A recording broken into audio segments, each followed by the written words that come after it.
So right now you've got all these American trainers scrambling to become the next coach for Anthony Joshua. And the reason is very obvious. They want to secure the bag. That's what it's all about. Anthony Joshua comes with money. He's still a marquee name in the heavyweight division. Now, with some of these trainers, I'm sure they genuinely think they could teach him some things and improve him as a fighter. But with at least others, I'm also sure that they kind of don't really think Anthony Joshua is going to go anywhere and that he doesn't have the beating of the Usyks and the Furies and maybe even the Wilders. But because the money's there, they'd take the job anyway, that kind of thing. Which camp does Roy Jones fit into? Does he genuinely think that he can take Anthony Joshua back to the top? Does he genuinely think that he can teach him the things he needs to know to beat the likes of a Tyson Fury or an Alexander Usyk? Or is it just about that paper for Roy Jones Jr.? Now, Roy Jones is a guy who, during his heyday, couldn't be touched. He was the most dominant fighter I've seen. I mean, between him and Mike Tyson, it's kind of 50-50 in terms of the most dominant fighter I've seen in their prime. Because he was going in there in his heyday, Roy Jones, and nobody was competitive against him.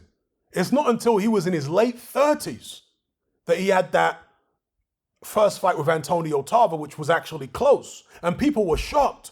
And if you go back and watch that fight, because some people were saying that they thought Tarver won. If you go back and watch that fight, yeah, it's close, but it's no robbery. It's no, easy or simple or clear-cut win for Antonio Tarver. I actually felt that Roy Jones nicked that fight.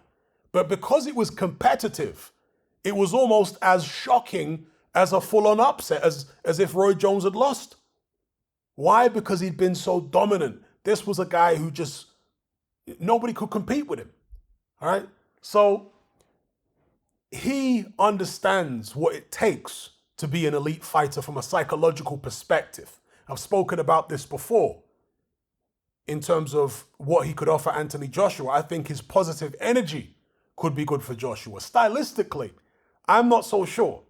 Yeah, AJ's athletic and Roy Jones talked about that, but AJ's not going to be able to pull off Roy Jones type moves, and I don't think that would be beneficial for him anyway. So I'm not so sure about it. In any event, Roy Jones has made some comments here. He said, quote, "We spoke and I do have a plan for him. I haven't told him yet, but if he likes the way that we get along in the gym, then for me, any fighter he fights is going to be a big fight anyway. But you got to go with guys who are not quite as good as Usyk or Tyson Fury yet. We need 2 good fights to get yourself back into motion, and they'll be good fights. They won't be no stroll fights, they'll be good fights. Then we go after either Usyk or Fury, whoever wins, but we do need 2 good fights to get him back. And I already got 2 fights in my mind that I want, but I've got to talk to him and make sure that he is in agreement." Now, that's Roy Jones Jr. Anthony Joshua recently commented on the possibility of having Roy Jones as his new trainer. And he said the following, quote, "I respect Roy highly. What a man, what a talent, what a fighter.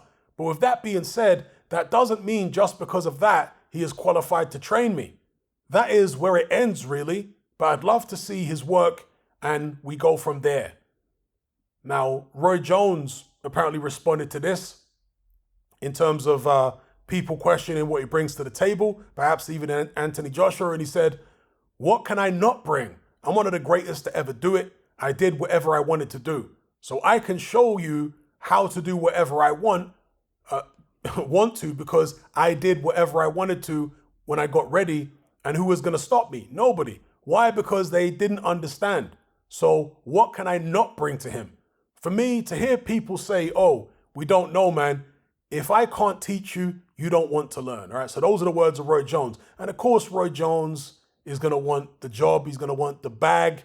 He's going to want not even just the money, because he's made plenty of money in his boxing career.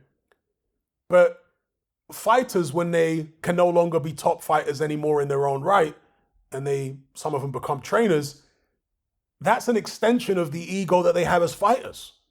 If they can't do it themselves, they want to teach someone else to do it. and then they can bask in the glory of their success. You see? So I'm sure part of it for Roy Jones is that too. You know, the fact that he wants success for his fighters so that he could get all the accolades that come with that. So it could extend the accolades he got from his boxing career. I get all that, but again, I'm not so sure about the stylistic matchup here, you know, with Roy Jones and Anthony Joshua. And Roy Jones, to my knowledge, has never trained a heavyweight before. I know Robert Garcia hadn't trained many heavyweights previously either. But I feel like stylistically, Robert Garcia was a bit more suited to Anthony Joshua than Roy Jones. And we'll get on to Derek James in a separate video. But let me know what you guys think in the comment section below about Roy Jones saying that he would like to train Anthony Joshua. And of course, with regards to a couple of, let's say, not necessarily tune-up fights, but rehabilitation fights before going after Usyk or Fury, that to me has always been the way to go. When there was talk of him jumping straight in with Tyson Fury, I thought that was foolish. And I think eventually AJ himself and his team realized it was foolish. And they decided against it.